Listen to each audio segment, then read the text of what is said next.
Olá, pessoal, bem-vindos, então, a uma aula de primeira fase em processo civil. Em primeiro lugar, então, vou me apresentar. Eu sou a professora Tatiane Kipper, que junto com o professor Fetter, leciona processo civil para a primeira e segunda fases da OAB.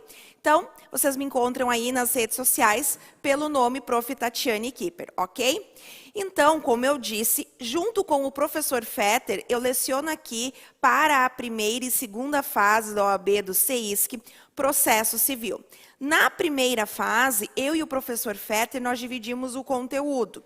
Como assim? O professor Fetter vai passar alguns conteúdos específicos para vocês, como, por exemplo, processo de execução, cumprimento de sentença, o procedimento comum. E eu vou trabalhar lá na primeira fase dois assuntos de forma específica, que são os recursos e também os procedimentos especiais. Então, são esses dois temas que eu trabalho com vocês na primeira fase da OAB. O que é procedimento especial? O que são os procedimentos especiais?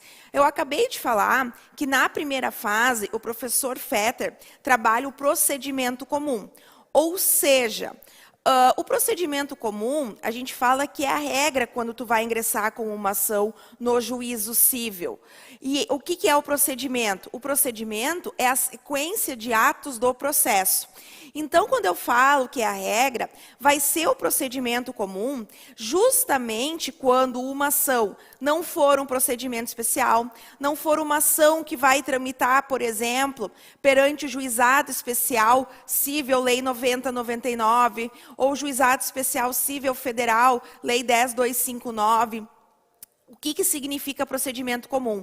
Que a sequência dos atos no processo é a mesma, independentemente do do tipo de ação que eu ingressar. Exemplo, se eu ingressar com uma ação indenizatória e passa lá a alçada do JEC, ou eu, por causa da complexidade, eu optei para ingressar com uma causa lá na vara civil, aquela ação indenizatória vai seguir a mesma sequência de atos se eu ingressar com uma ação de cobrança, se eu ingressar com uma ação de desconstituição do débito. Então, esse procedimento comum, a sequência dos atos é a mesma para as ações que seguirem o procedimento comum, certo? O procedimento é comum, é o mesmo. Já diferente dos procedimentos especiais que eu vejo com vocês na primeira fase, que são determinadas ações que estão no 539 a 770, que cada uma delas, diferente do que eu disse, cada uma dessas aqui, ó, vai seguir uma sequência de atos específica. Exemplo, nós temos os embargos de terceiro, nós temos a ação de consignação em pagamento, nós temos a ação de exigir contas, as ações possessórias, enfim. São determinadas ações nominadas do 539 a 770, que a sequência de atos vai ser diferente para cada uma delas, vai ser específica. Então, lá na primeira fase, justamente, eu vejo tanto os procedimentos especiais quanto os recursos com vocês, ok? No que tange aos recursos, justamente, eu quero falar de um que é bem importante e que é sempre, né, lembrado, que é o recurso de apelação. A apelação, lá no CPC, ela está prevista nos artigos 1009 a 1014 do Código de Processo Civil.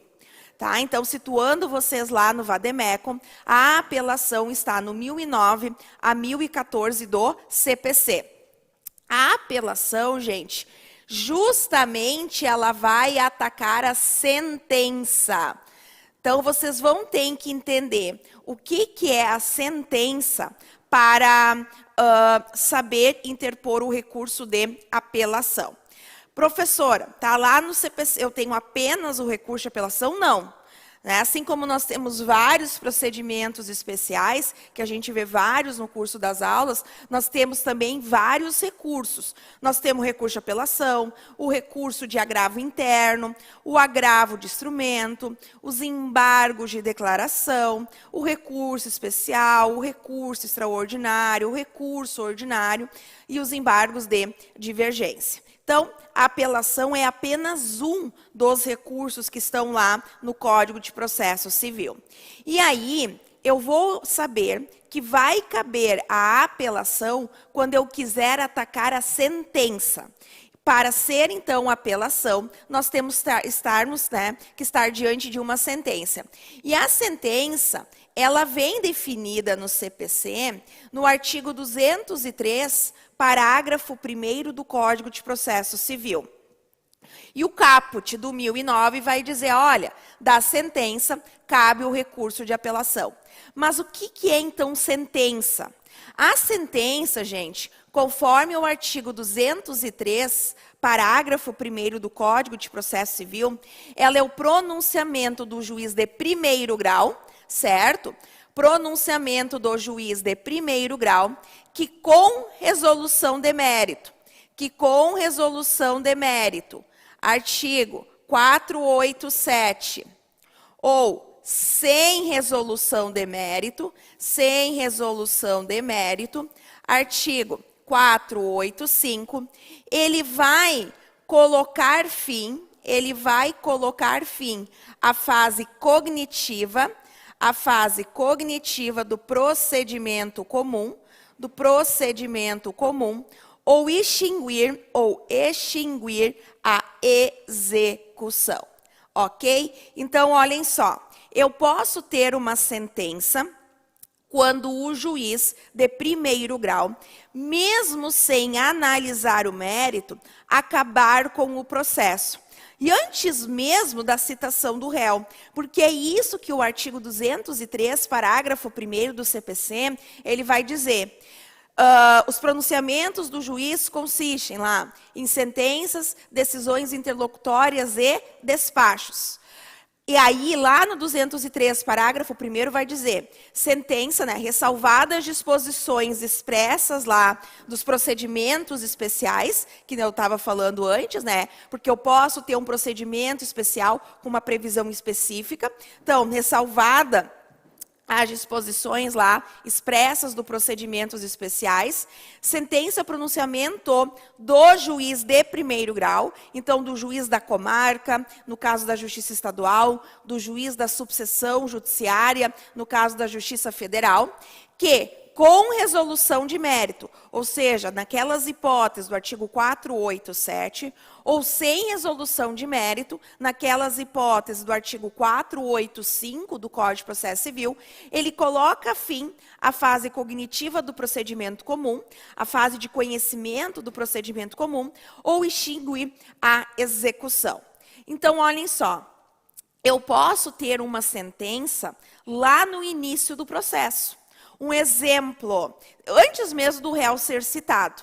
Vamos dizer que hoje o autor ingressa com uma petição inicial. Uma petição inicial pelo procedimento comum.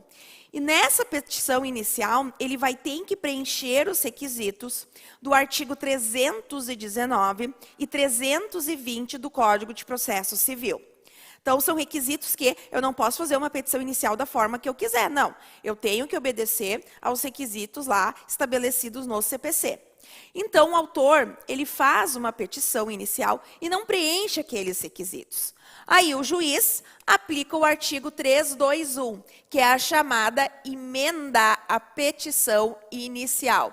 Emenda à petição inicial, que vai dizer o seguinte, que se o autor, então, não cumprir os requisitos do artigo 319 e 320 do Código de Processo Civil, o juiz intima o autor para emendar, para completar a petição inicial no prazo de 15 dias. Ok? Ó, eu não vou receber a tua petição inicial, corrige ela no prazo de 15 dias. temos a previsão do parágrafo único do artigo 321, que vai dizer o seguinte: se o autor não cumprir essa diligência, se não corrigir no prazo de 15 dias, o juiz indefere a petição inicial e extingue o processo. E é uma situação que está lá no artigo 485 do Código de Processo Civil, que o juiz extingue o processo sem resolução de mérito. Olhem só, nós estamos diante de uma sentença proferida antes mesmo da citação do réu. Então, eu não preciso ter todos aqueles atos do processo, de ter contestação, de ter audiência de instrução e julgamento, de ter razões finais escritas para ser proferida a sentença. Eu posso ter uma sentença lá no início do processo, antes mesmo da citação do réu, como é o exemplo do indeferimento da petição inicial, que é esse caso aqui, ó, do autor não ter cumprido os requisitos da petição inicial. Mesmo assim, o juiz o intimou para corrigir, né, para arrumar a petição inicial, concedendo-lhe prazo de 15 dias, conforme o artigo 321 do Código de Processo Civil. O autor não cumpre a diligência, o juiz, então, indefere a petição inicial e extingue o processo sem resolução de mérito. Como, houve a extinção do processo, o que vai acontecer? Se o autor quiser recorrer, ele vai ter que utilizar do recurso de apelação, porque essa decisão do juiz, ela tem força de sentença. Nós podemos ter ainda, gente, uma sentença com resolução de mérito também antes da citação do réu. O exemplo, artigo 332 do Código de Processo Civil, que trata das hipóteses de improcedência liminar do pedido. O que é quando o juiz julga procedente ou improcedente? Ele está analisando o mérito. Se o juiz diz que é improcedente o pedido do autor, é porque o juiz diz, olha, autor, tu não tem direito àquilo que tu estás pedindo. Liminar, antes mesmo da citação do réu. Então, no caso do artigo 332, nós temos mais uma situação que o juiz pode proferir uma sentença antes mesmo da citação do réu e não fere o contraditório. Por que não fere o contraditório? Porque é uma decisão benéfica ao réu, certo? Olha só, o réu vai ter lá uma decisão a favor dele dizendo que aquele pedido que o autor fez é improcedente. Então, gente, o que é essa improcedência liminar do pedido? São situações que estão lá no artigo 332, o pedido tá a petição inicial está perfeita, é diferente desse outro exemplo que eu trouxe. A petição inicial está perfeita, só que o que acontece? Nas causas que dispensam instrução probatória, aqueles processos que é mais matéria de direito, que não precisa lá prova testemunhal, por exemplo, se ocorrer uma das situações dos incisos do artigo 332, o juiz já pode julgar improcedente o pedido do autor. Exemplo, o autor faz uma petição em termos formais perfeita, só que aquilo que ele está pedindo lá na petição inicial contraria a súmula do STF, contraria a súmula do STJ.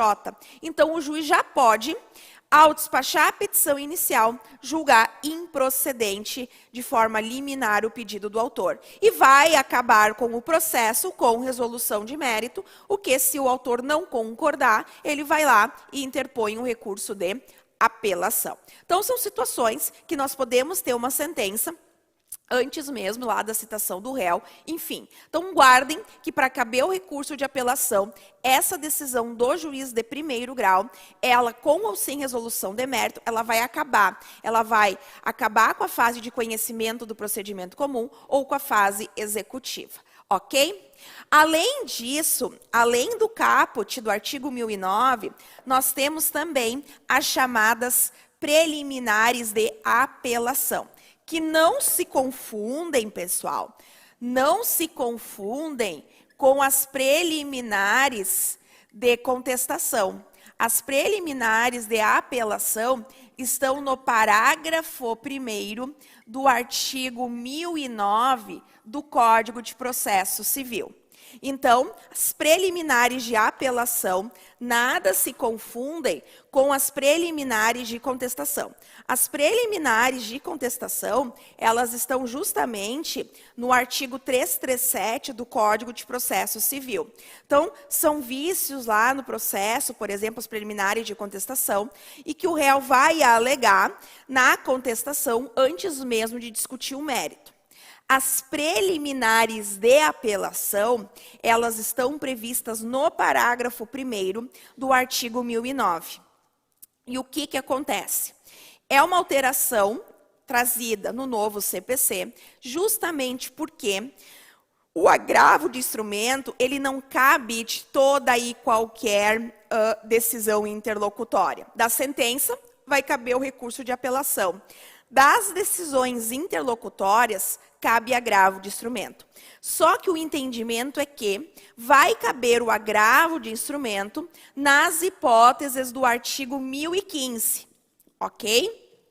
E aí, claro que nós temos, né, o entendimento lá do tema do STJ, decidido em novembro de 2018, entendendo pela taxa atividade mitigada, no sentido de que, em situações urgentes, caberia o agravo de instrumento, mesmo que não estivesse no rol do artigo 1015. Por que eu falei do agravo de instrumento? Porque esse parágrafo 1º do artigo 1009, que justamente traz as preliminares de apelação, ele se relaciona com a possibilidade ou não da interposição do agravo de instrumento. Olhem aqui, ó. Se eu tiver, então, aqui o juiz profere a sentença.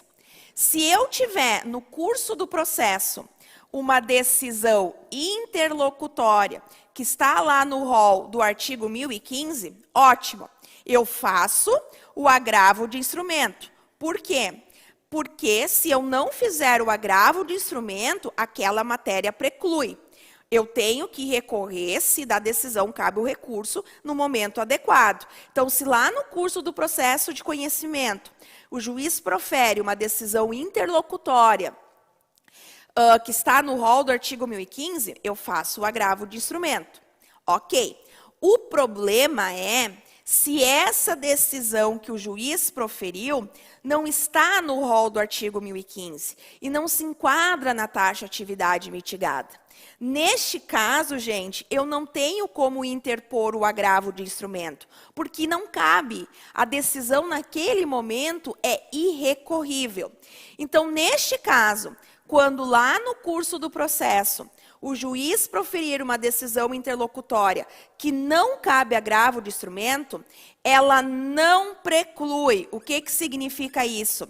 Eu vou poder alegar em um momento posterior. Qual é o momento posterior? Justamente quando eu apelar da sentença.